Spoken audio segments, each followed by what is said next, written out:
Mr. Frederick, I'll be with you in just a moment. We're waiting to see if your lawyer, Mr. Knopfsinger, can join us. So I'll put you in the wait. Since I gave him about 17 minutes notice. I've got nothing better Did you to see do. Matt's recommendation on this? I don't think that I did. Let me look. Did he email it or is it in? Oh, it's in on base.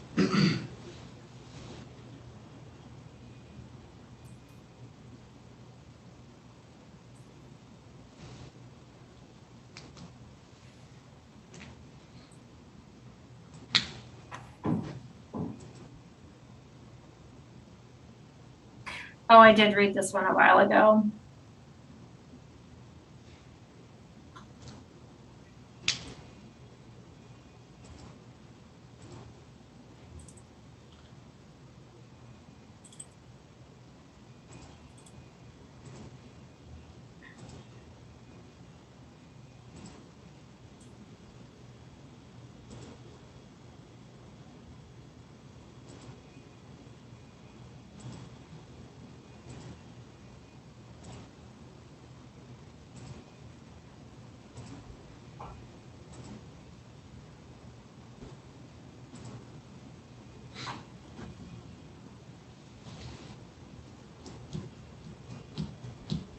Tomorrow afternoon isn't too bad for a Thursday.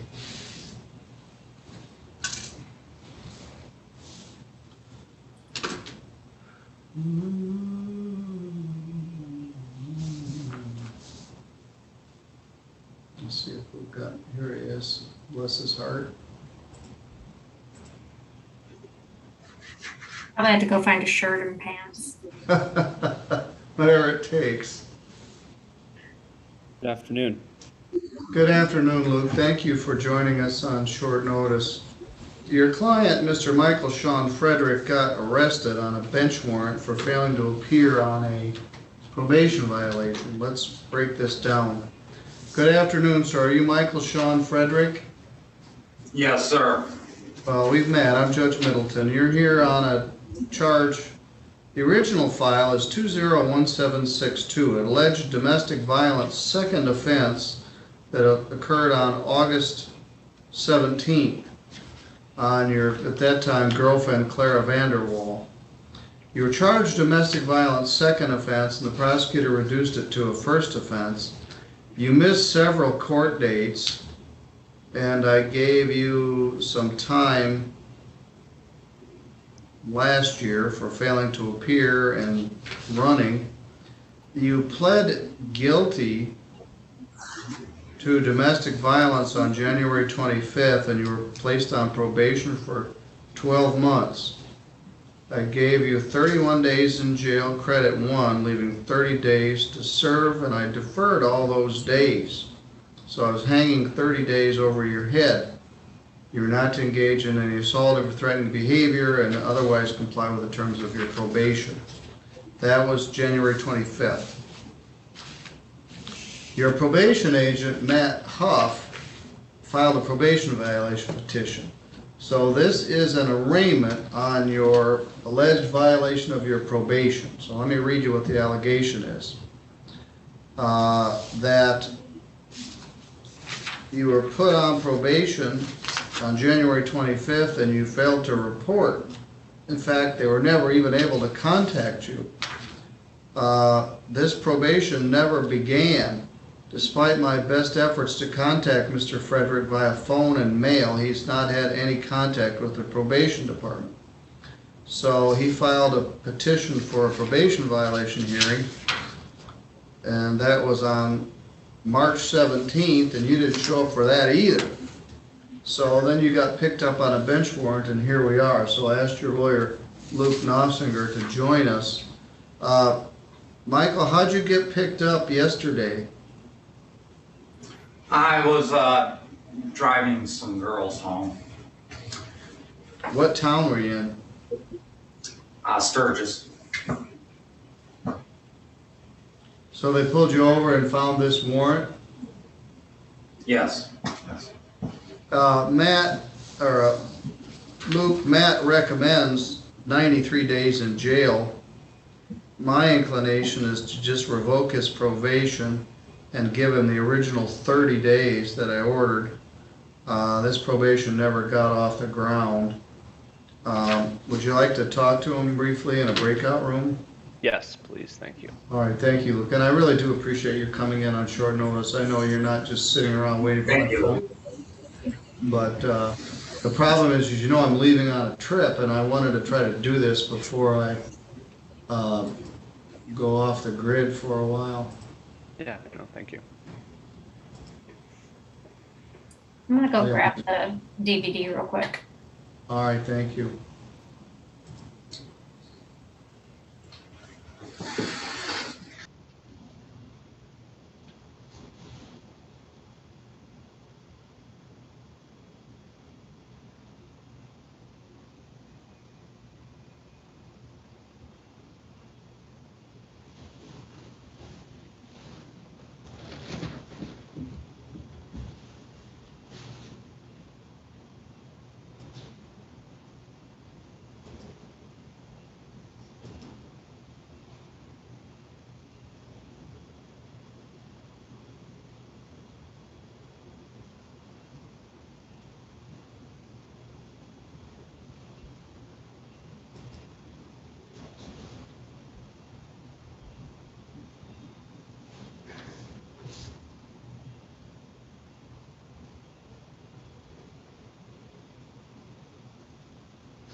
I'm not sure if you have to bring him back in or.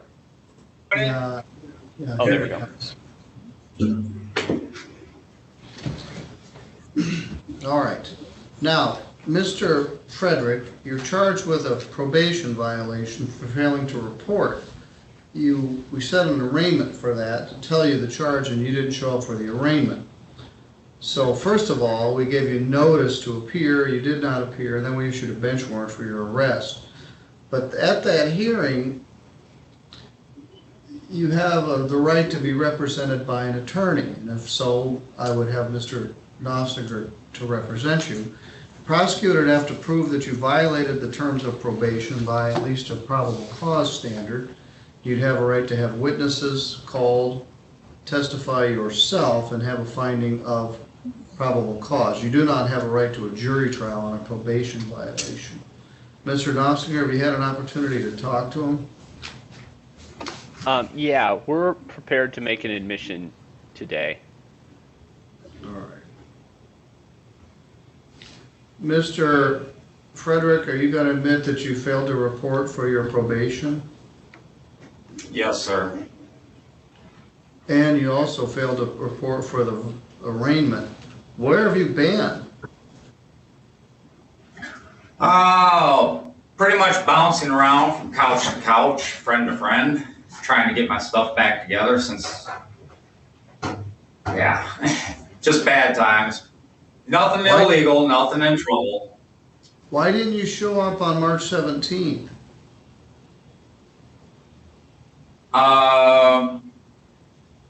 Gosh, I didn't even know I had a court date on March 17th.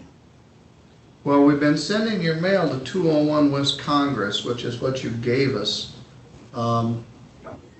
So, did you get new charges last night, or they just pulled you over and picked you up on this warrant? They just pulled me over and picked me up on this warrant because I didn't have plates on the car. Well, I just got the car last week. That's a good way to get pulled over. Well, it was insured and everything, and I've been to the Secretary of State. I just can't get the plates yet. I'm waiting on that meeting. Now, the original sentence was 31 days, credit 1, and we tried to do the probation. You haven't really done anything that I'm aware of to violate the probation, except nothing.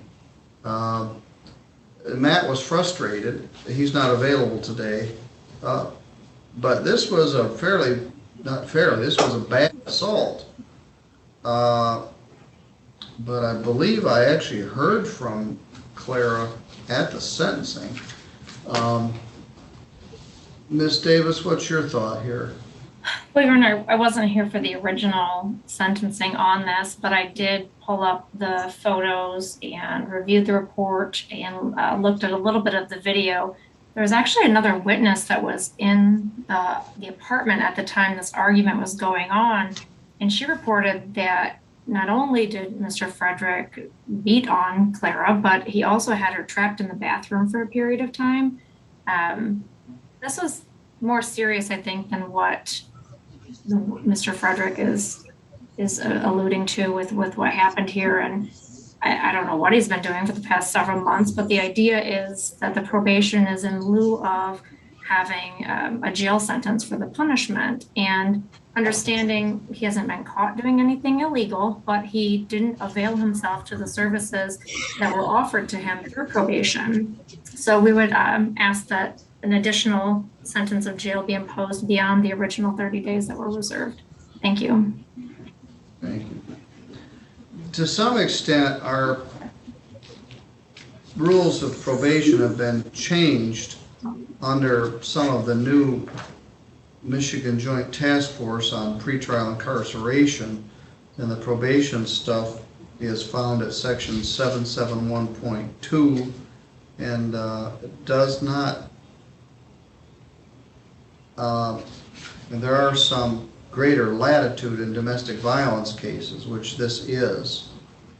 So I don't have a right to go back and say, well, I should have given you 93 days in the first place, and I'm going to do it now.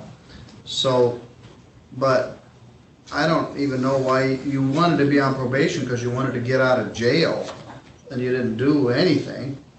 Luke, what's your thought here? Well, the court had maybe given an initial Cobb's assessment and said that Yes. court would be inclined to 30 days. We talked about that possibility, and the court also noted that distinction between a violation of the terms of probation or just not reporting. He doesn't have any other pending criminal charges. I would I guess ask the court to respect its initial assessment, or maybe more leniency. The statute 771.4B lists failing to report to a probation officer as a technical violation. And although we have more latitude on, so what this is a technical violation because you failed to report. I don't know whether you've done anything else. Excluding, this is not a technical violation because you've been gone for more than 60 days.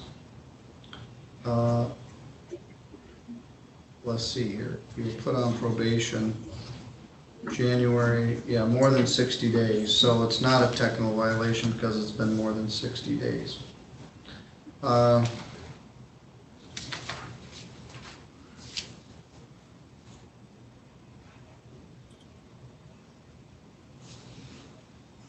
I'm going to add a day, and if that changes your opinion on what I told you, you can tell me, you can have a hearing, but I'm going to order 32 days, credit 2, so it still leaves 30 days to serve rather than credit for the one that you did.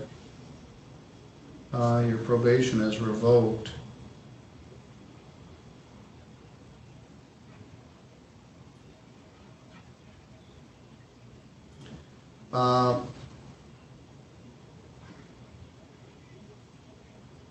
This was a rousing non-success, and I do probation sometimes thinking, well, the worst we can do is fail.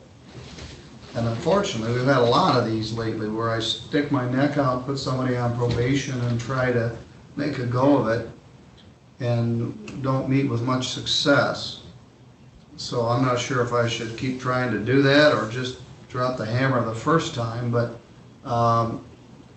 this is more than you not appearing, it's you beating up your ex-girlfriend. I did get her input before I did the sentence, and I'd known her for a long time, Miss Davis knows her, and I'll just go with that with one additional day. So you're going to get good time. You should be out in about 25 days. You'll have a place to sleep in 3 squares. When you're out, you're no longer on probation. I'll waive all the fines and costs as well. Anything further, Lou? No, thank you. Ms. Davis? Nothing, Your Honor, thank you. Thank you. I'm still getting used to the new rules.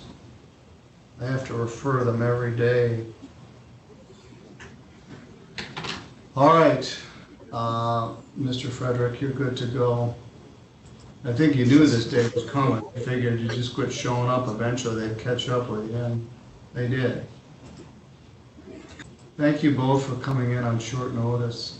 No problem, Your Honor. Yeah, worked Thank you. out. Debbie, I think that does complete everything we had for today.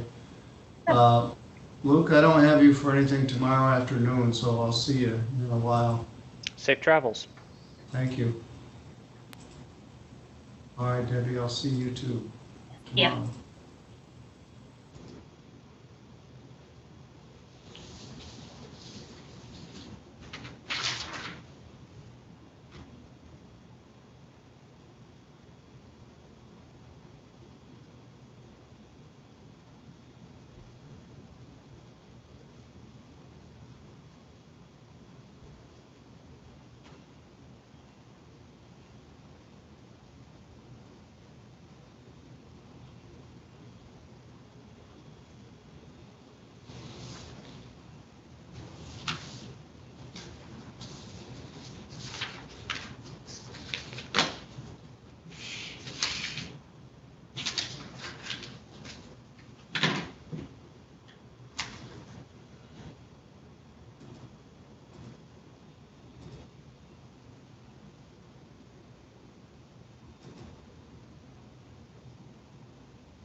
All right, that finishes the afternoon business we have. I'm going to shut off the live stream.